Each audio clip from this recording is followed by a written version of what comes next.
Fala pessoal, sejam bem-vindos ao canal Criptográfico, aqui quem fala é o Tainan. E nesse vídeo de hoje eu vou estar atualizando a situação do Bitcoin, do mercado de criptomoedas, falar aí sobre o que aconteceu, nada praticamente, né? A gente teve informações muito importantes e a reação do mercado hoje, principalmente dos mercados americanos, ela é bem sintomática, viu galera? Indica muito o que a gente pode ver aí nos próximos dias. Primeiramente, se você que está assistindo esse vídeo ainda não é inscrito aqui no canal Criptográfico, se inscreva. Ative o sininho para receber as notificações, deixa o like para dar aquela força. E se ainda não tem conta na corretora Prime XBT, aí embaixo vai ter o link para você se cadastrar, beleza? Bem, então vamos começar aqui, como sempre, pelo gráfico do Bitcoin, né? Hoje o Bitcoin está parado nos últimos dias, aí ele está sem se movimentar, tá desde o dia 18 de março, o Bitcoin está nessa faixa de preço aqui dos 27, 28 mil dólares, às vezes vai lá no 29, mas não está fazendo nada de novo, tá? Galera, olhando aqui o gráfico de curto prazo do Bitcoin, olhando para os tempos gráficos menores, o que a gente vê aqui? A gente vê aí um possível triângulo ascendente padrão de continuação da tendência de alta, tá? Que se for rompido para cima, o alvo seria na região dos 33 mil dólares. Só tem um probleminha para o Bitcoin romper isso aqui para cima. Essa região que tem ali, essa resistência que tem na região dos 29, 30 mil dólares, ela não é qualquer resistência, tá? Quando a gente coloca aqui, a gente vê que é a resistência mais importante que existe no Bitcoin hoje em dia, depois do topo histórico. A gente vê que desde o final de 2020, ela vem sendo suporte aí para o Bitcoin, tá? E foi em vários momentos decisivos.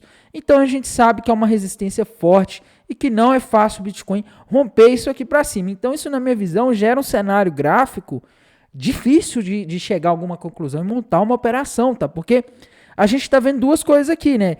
O curto prazo diz que vai subir, mas o longo prazo diz que tem uma barreira gigantesca pela frente, tá? Então, essa é a minha visão aí para o Bitcoin. Essa é a...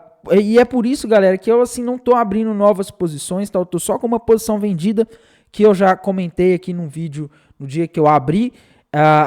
E por enquanto é isso, tá? Eu estou aguardando ter algum desfecho no mercado. E a gente sabe que o Bitcoin ele não costuma andar sozinho. Hoje, bolsas americanas fizeram um movimento, galera, de subida bem tímida, né? E, assim, o que é mais estranho na minha visão, tá? Quem assistiu o meu vídeo de ontem deve ter visto eu falando, olha, pode ser que nós tenhamos amanhã, nessa quinta-feira, o mercado americano caindo e o Bitcoin pode ir atrás. Não aconteceu nada. E isso, para mim, é muito estranho, galera, porque amanhã, não sei se vocês se lembram, tá? É feriado lá nos Estados Unidos e é um feriado, além de ser feriado no dia que as pessoas não vão poder abrir as bolsas, no caso bolsas americanas, para negociar, ainda é o dia de divulgação do relatório de empregos payroll e da taxa de desemprego dos Estados Unidos, que são dados macroeconômicos extremamente importantes e que normalmente geram volatilidade nos mercados, tá? Então, o que eu estou vendo aqui o mercado ele não reagiu, ele não fez nada, tá? Como eu coloquei na capa do vídeo, tem uma parada errada aí. Não sei se você se lembra do filme Tropa de Elite, né? Virou até um meme isso. O morro tá muito calmo, tem parada errada aí, meu irmão. É mais ou menos isso que a gente tá vendo, tá? O mercado ele tá muito parado. Amanhã a gente vai ter eventos aí extremamente decisivos. E eu penso que se a gente tiver algum número aí que não seja bom para o mercado, ele vai respingar no mercado no domingo à noite, quando abre os futuros do SP500 e principalmente na segunda-feira, quando as bolsas voltam, tá? Então, a gente está numa situação perigosa. Agora, o que eu espero para o Bitcoin para amanhã, sexta-feira, sábado, domingo? Eu não espero grandes movimentações para o Bitcoin, tá? Principalmente romper uma resistência dessa aqui na região dos 30 mil dólares em um momento de final de semana, feriado, baixa liquidez. Só se o CZ inventar de botar mais $1 bilhão no mercado nesse feriado, tá? Tirando esse cenário, eu não vejo aí muitas possibilidades para esse tipo de movimento no mercado de criptomoedas não, tá? Durante os próximos 3 dias, viu, gente? E, galera, uma das narrativas que eu acho, porque que o mercado está até subindo hoje, tá? É que o mercado ele tá precificando aí que o Fed vai cortar os juros esse ano, tá? Quando a gente vai aqui para os dados macro, galera, a gente vai ali para o título de 2 anos dos Estados Unidos, ele tá aí em 3,82%. Tá? Isso quer dizer que eles estão precificando que a taxa de juros lá nos Estados Unidos, o mercado espera que daqui a 2 anos ela esteja em 3,82%. Galera, observe o tamanho da queda do título de 2 anos. Isso não é normal o que a gente está vendo. Tá? Isso aqui veio a crise bancária e agora estão vindo esses dados macroeconômicos aí indicando que a economia dos Estados Unidos está perdendo tração e o mercado está precificando que o Fed vai cortar os juros aí antes do que ele está falando. E, de fato, galera, os dados dessa semana, pelo menos os que vieram até agora do mercado de trabalho, a gente consegue ver aqui tudo vermelhinho, né? Começou segunda-feira, PMI industrial de março, bem abaixo do esperado e mostrando aí contração no setor industrial. Oferta de empregos Jobs de fevereiro, bem abaixo do esperado e pela primeira vez desde 2021, abaixo de 10 mil, tá? Então, assim, a gente está vendo aí, do nada começaram a surgir esses dados aí mostrando a economia dos Estados Unidos perdendo tração e o mercado de trabalho, embora ainda esteja apertado, perdendo tração também. Variação de empregos ADP ontem, na quarta-feira, bem abaixo do esperado. PMI de serviços, pessoal. Olhem isso daqui, tá? O PMI de serviços, ele veio 51,2 contra 54,5 que eram esperados. Tá mostrando o setor de serviços nos Estados Unidos perdendo tração, tá? E, galera, se ele tivesse vindo aqui abaixo de 50, ele já estaria mostrando uma contração no setor de serviços. Então, isso aqui é muito sério, tá? Porque esse dado aqui era um dos dados aí que vinham fortes, né? E hoje a gente teve às 9h30 da manhã pedidos iniciais do seguro-desemprego, tá? A expectativa, a projeção do mercado era que fossem feitos 200 novos mil pedidos por seguro-desemprego e vieram 228, ou seja, mais pedidos por seguro-desemprego do que o mercado estava esperando. E isso significa que talvez o mercado de trabalho nos Estados Unidos esteja começando a perder tração agora. Talvez essas taxas de juros aí que subiram forte ao longo dos últimos meses, um ano atrás, né, desde março de 2022 que o Fed vem subindo as taxas de juros, parece que isso está batendo na economia. E tem uma tese, galera, que os mercados caírem nos últimos dias, tá? O mercado de juros, tudo bem, ele caiu porque os investidores estão apostando que o Fed vai começar a cortar os juros mais rápido porque a economia vai começar a fraquejar, a inflação vai começar a cair, tá?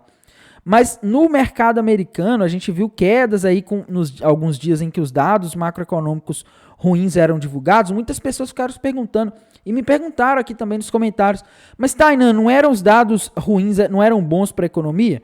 Pois é, pessoal, parece que não, tá? Parece que agora, o que a gente está tendo o mercado está com medo da recessão. E, gente, vocês têm que entender uma coisa, tá? Os mercados são meio birutas. Essa é a palavra, eu acho que é uma das melhores para descrever. O mercado, galera, ele fica mudando de narrativa o tempo todo, tá? Uma hora ele está preocupado com a inflação, uma hora ele está preocupado com o Fed subindo a taxa de juros, e pelo jeito agora ele está preocupado com recessão, uma vez que os dados macroeconômicos estão vindo péssimos, tá? O mercado está com muito medo de a gente ter uma recessão forte aí, ainda esse ano de 2023 lá nos Estados Unidos, e isso, galera, provoca uma reprecificação dos ativos de risco, tá?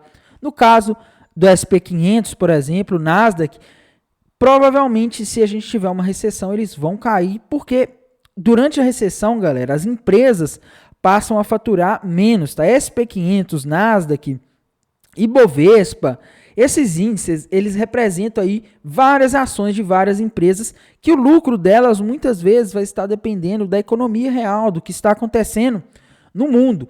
Se a gente tem uma diminuição da atividade econômica, fica mais difícil dessas empresas faturarem, logo o valor das ações cai, porque os investidores começam a falar, olha, essa ação aqui, ela não vale isso mais, porque essa empresa não dá esse tanto de lucro. Se essa empresa está dando a metade do lucro que ela dava, essa ação vai valer a metade do preço. É só um exemplo a grosso modo, tá, gente?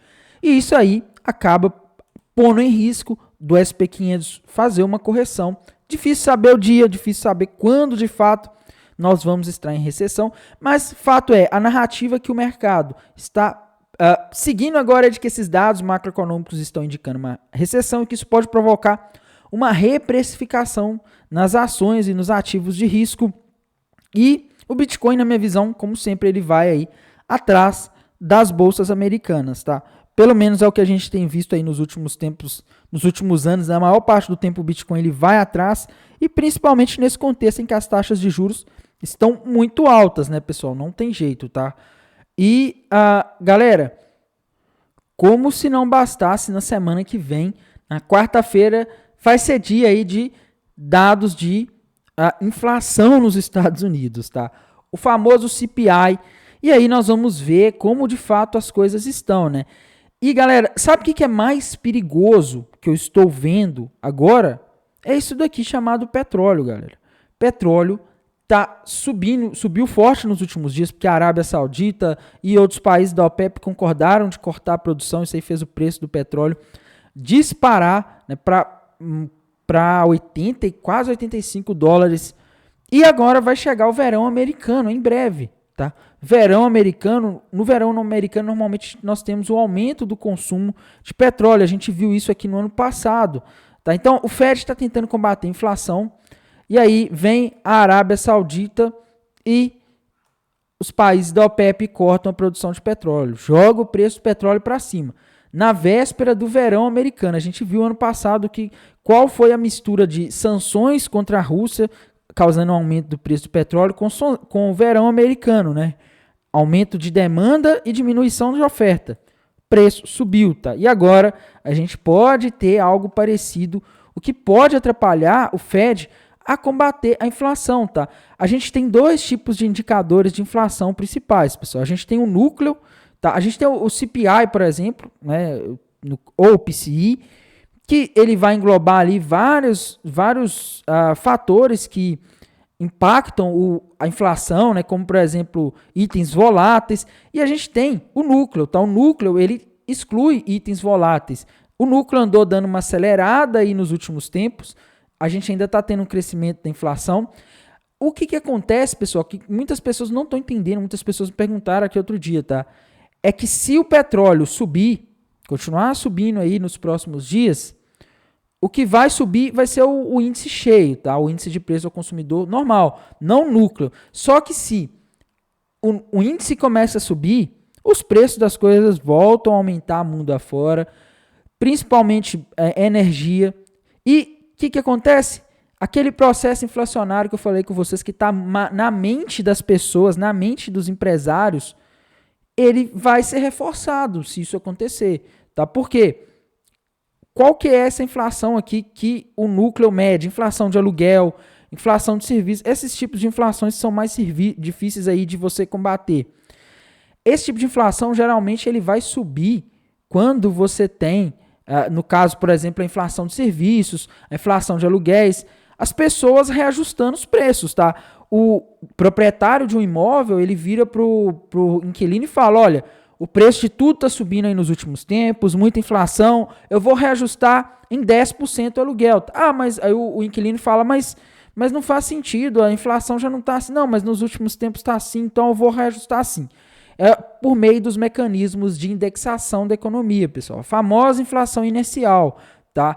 Que as pessoas começam a reajustar. O funcionário, ele chega para o patrão dele e fala, olha, patrão, é o seguinte, tem outra vaga de emprego ali. Se você não aumentar meu salário aqui, eu não estou conseguindo comer, porque a inflação está alta, o preço de tudo está alto. Se você não aumentar meu salário aqui, eu vou para o outro. Tá? E aí, a gente acaba tendo esse fenômeno, essa inflação aqui que está muito representada no núcleo. Tá? E você tem a inflação cheia, que geralmente inclui preço de energia, petróleo, alimentos. Energia, alimentos são vulneráveis a questões sazonais. Tá? Como, por exemplo, no caso do arroz, né, se a gente tiver uma enchente ou uma seca, a produção pode cair, o preço aumenta, mas isso não quer dizer que vai ser para sempre. Tá? Só que se você já tem esse processo aqui, onde as pessoas estão adotando comportamentos inflacionários, reajustando os preços porque acham que os preços vão continuar subindo, e aí, quando o Fed está finalmente conseguindo combater isso, vem a Arábia Saudita e os países da OPEP começam a jogar o preço do petróleo para cima, pode acabar perpetuando esse processo de inflação. Tá? Pode fazer com que o preço suba dos combustíveis aí nos próximos meses e isso acabe fazendo as pessoas continuarem tendo a percepção de que os preços vão continuar subindo. E é justamente isso que o Fed ele quer cortar, galera, porque esse tipo de inflação medida pelo núcleo, que eu comentei com vocês, relacionadas a preços de aluguel, reajustes de contratos, salários, essas coisas, é o pior tipo de inflação que existe, a mais difícil de combater, porque ela não é uma inflação de alguma coisa, não é o petróleo que subiu porque aconteceu alguma coisa, não é algo que pode ser resolvido, que vai se reajustar daqui a uns tempos, é algo que as pessoas adquirem. O Brasil já sofreu disso daqui, tá? De inflação inicial nos anos 80. É só você buscar aí na internet inflação nos anos 80 no Brasil. Vocês vão ver o quão difícil foi combater essa inflação que o Brasil sofreu, tá? Foi difícil. A gente teve plano cruzado novo, plano Collor, plano verão, plano não sei o quê. E só no plano real, galera, que eles conseguiram controlar a inflação. Tá? Por quê? Porque ela não era mais só uma inflaçãozinha porque o petróleo subiu na crise do petróleo. Não, era uma inflação que ela foi virando uma bola de neve. Ela começou a virar uma inflação que ela se retroalimentava. As pessoas subiam os preços das coisas porque antigamente os preços, nos últimos tempos, os preços sempre estavam subindo e eles iam reajustando, tá? Então, eu acho que isso daqui é bem perigoso. Esse aumento no preço do petróleo, galera, eu vejo isso aqui como algo problemático, tá? Algo que pode favorecer a entrada dos Estados Unidos numa recessão em breve, porque o Fed vai ter que manter os juros lá em cima, como já vem mantendo nos últimos tempos, né? Os juros dos Estados Unidos está 5%, o maior nível aí desde 2007, tá? Desde 2007 que o juros dos Estados Unidos não fica nesse patamar e o preço das coisas subindo, né? Isso pode forçar o Fed a ter que deixar esses juros altos até o final de ano e hoje o mercado não espera isso. Tá? A gente vê aqui, por exemplo, o juro de 2 anos lá dos Estados Unidos, o mercado está precificando aí que ele vai para 3,80. Até para esse ano, o mercado já está achando que o Fed vai cortar juros esse ano. Eu acho que a gente tem que ver, não tem como prever essas coisas, né? Essas coisas vão acontecendo. Mas, de qualquer forma, eu vejo isso aqui como algo muito perigoso, galera. E para o Bitcoin também, tá? Tainá, mas o Bitcoin, não sei lá, o Bitcoin ele é um ativo para proteger as pessoas da inflação. Não tem sido. Tá, me desculpem, mas não tem sido. Não é o que eu vi recentemente. Quando a gente olha aqui para o gráfico do Bitcoin, a gente vê foi o seguinte. A inflação aqui, por exemplo, no final de 2021, ela estava alta. Tá? E o Bitcoin, o que aconteceu com o preço dele? Ele subiu ali protegendo as pessoas da inflação no curto prazo? Não, ele caiu. Tá? O que eu acho é que tem uma interpretação errada das pessoas. Quando a gente olha no longo prazo, de fato, ele é deflacionário. Mas no curto prazo, galera, ele sofre com as oscilações, com as políticas macroeconômicas, com os efeitos que afetam outros mercados, ainda mais agora que nós temos muitos institucionais, tá? E muitas pessoas acabam perguntando, Tainá, mas você falava que o Bitcoin vai a 12 mil dólares. Aí a gente olha aqui, né? E eu continuo vendo topo duplo no gráfico. Lembrando que a análise gráfica ela não tem o objetivo de fazer previsão e é por isso que a gente usa stops nas nossas operações, tá?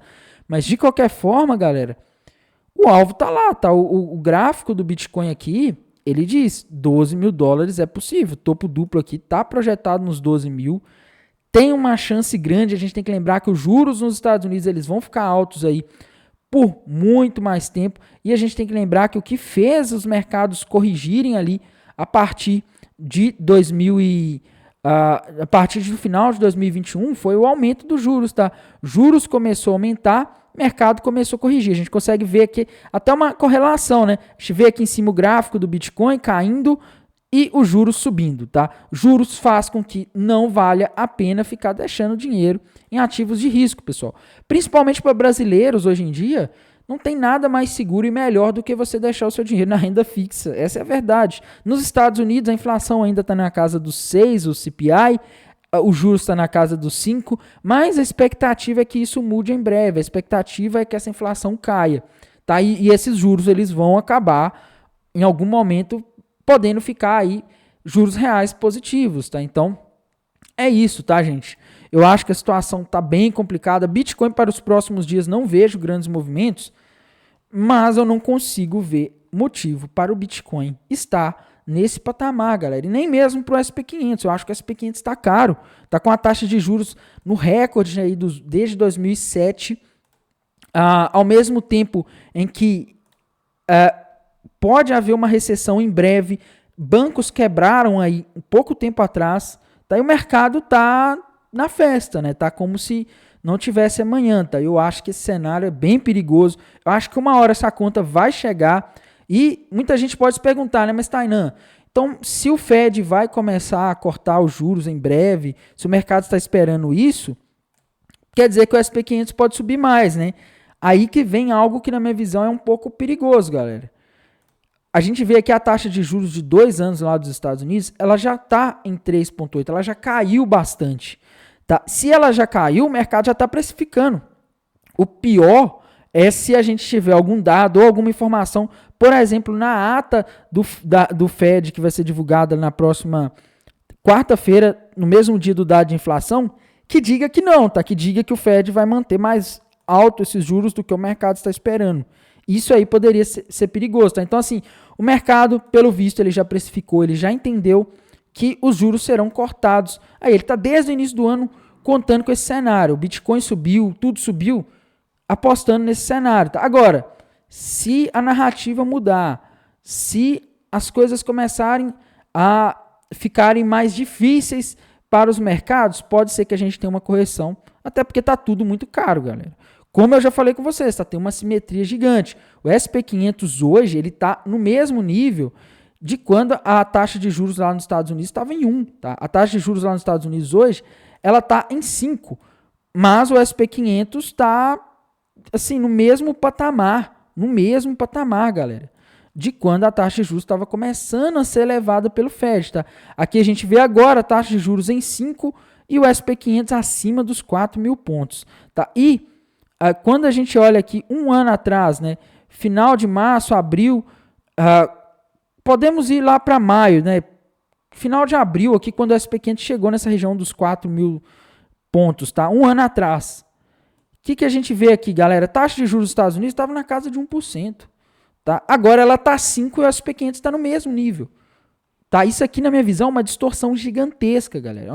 Uma distorção gigantesca, é uma simetria gigantesca e isso remete perigo. E no caso do Bitcoin, eu acho que a situação é ainda pior. Tá? É ainda pior, porque quando a gente vai para o gráfico do Bitcoin, a gente vê aqui, deixa eu ver, algo similar, né, galera? Olha aqui, Bitcoin, um ano atrás, ele está no mesmo preço de um ano atrás, ali final de abril, tá? O mesmo preço, Bitcoin estava na casa ali dos 28, a gente vê aqui, ó, Bitcoin nessa região aqui, taxa de juros lá nos Estados Unidos na casa de 1%, tá na casa de 1%, galera. E agora, a gente está com a taxa de juros aqui dos Estados Unidos na casa dos 5%, né? E o Bitcoin está aqui, ó, na casa, está no mesmo patamar do momento em que a taxa de juros dos Estados Unidos estava na casa de 1%. E pior, tá? Quando a gente volta aqui no gráfico, quando a gente volta, por exemplo, lá para julho de 2021, tá? Que é essa região aqui, ó. Bitcoin estava nos 30 mil dólares, 32 por aí, a taxa de juros estava 0. Agora a gente está perto dos 32 e a taxa de juros está 5. Tá? Isso aqui mostra que tem uma distorção gigantesca. E como eu sempre falo aqui, galera, distorção não quer dizer que vai bater hoje no mercado o resultado, mas uma hora vai bater. Tá? Uma hora essa conta dessa subida que o mercado está fazendo vai chegar, o mercado vai ter que corrigir. Tá? E o pior, na minha opinião, não é nem a correção em si, por causa da taxa de juros, mas sim os eventos que acabam acontecendo. Não sei se vocês acompanharam. Outro dia, a Paxful, que é uma corretora P2P, ela encerrou suas operações. Tá? Essa taxa de juros muito elevada que a gente está vendo aí nos últimos tempos, ela está fazendo aí uma verdadeira limpeza no mercado, galera. Mas tem a questão da regulação. Tem, mas se o volume estivesse alto, se a empresa estivesse faturando muitas taxas, talvez seria viável. Aí você aumenta a taxa de juros, a liquidez e o volume do mercado de criptomoedas vai diminuindo. As empresas do mercado cripto começam a faturar menos. Umas fecham, outras quebram, tá? É o que a gente viu lá com a FTX. Tudo bem que era fraude e tal, mas a Terra Luna, quando as taxas de juros estão baixas, você consegue manter esses negócios funcionando. E o pior de tudo, na minha visão, galera, é que a gente está desde 2008, tá? Desde o final de 2007, com as taxas de juros muito baixas lá nos Estados Unidos, tá? A gente vê aqui, ó, isso aqui é 2008, final de 2007. Taxas de juros praticamente zero nos Estados Unidos, ficaram na casa do zero até 2015, galera. Até 2015, olha isso aqui, tá? Ficaram muito baixas e chegaram a subir para 2,5 ali durante 2019, mas depois o Fed teve que baixar de novo por causa da pandemia. E, galera, se pouco tempo no mercado de criptomoedas com as taxas de juros baixas já foi o suficiente para criar várias bolhas, várias empresas, imagina o que esses 15 anos aqui de taxa de juros praticamente negativa não criou de bolha no mundo, tá? É isso, essa é a minha preocupação, pessoal. A gente olha aqui, né, quando a gente olha o gráfico da taxa de juros dos Estados Unidos desde 1955, a gente consegue ver aqui que o patamar que ela ficou baixa nos últimos tempos é absurdamente baixa, tá? Uma taxa de juros que ela é assim, ela embebeda o mercado, ela faz os investidores tomarem riscos sem raciocinar, tá? É como se fosse álcool no mercado, é como se você desse álcool para os investidores. O Fed fazendo isso aqui, ele manipulou a percepção de risco. Manter essas taxas de juros baixas por tanto tempo só foi possível por causa do quantitative easing, o afrouxamento monetário do Banco Central dos Estados Unidos, que permitiu aí que as taxas de juros ficassem baixas sem ter efeitos colaterais imediatos, tá? Só que isso aqui foi um experimento, galera. É um experimento, tá? Não se sabe se isso aqui vai gerar um efeito e, como eu disse, eu acho que uma bolha gigantesca foi criada aí entre 2008 e 2022, 2021, enquanto as taxas de juros estavam muito baixas, tá? E agora a gente pode começar a ver o estouro. A gente viu quebra de um banco aí há pouco tempo. Eu acho que o mercado cripto é o pior lugar para isso, porque o mercado cripto ele é cheio de bolha, ele é cheio de altcoins que não tem sentido, tá? Eu não duvido que a gente vai ter mais problemas no mercado cripto ainda esse ano. Eu não sei o que vai ser, só espero que não seja nenhuma stablecoin grande, tá? Outro dia quase que foi a USDC, se fosse, ia complicar a situação no mercado de criptomoedas. E não, eu não sou pessimista, eu só estou mostrando para quem quer ver, para quem entende que isso daqui é algo que não é comum, que as taxas de juros nos Estados Unidos estão em um nível extremamente elevado, um nível que não, desde que as criptomoedas foram criadas, ela nunca esteve e que a gente não sabe qual que vai ser o efeito no mercado de criptomoedas disso aqui, beleza? Bem, pessoal, no mais, desejo a vocês aí uma ótima quinta-feira, um bom feriado amanhã, um bom descanso e bons negócios. Até mais, tchau!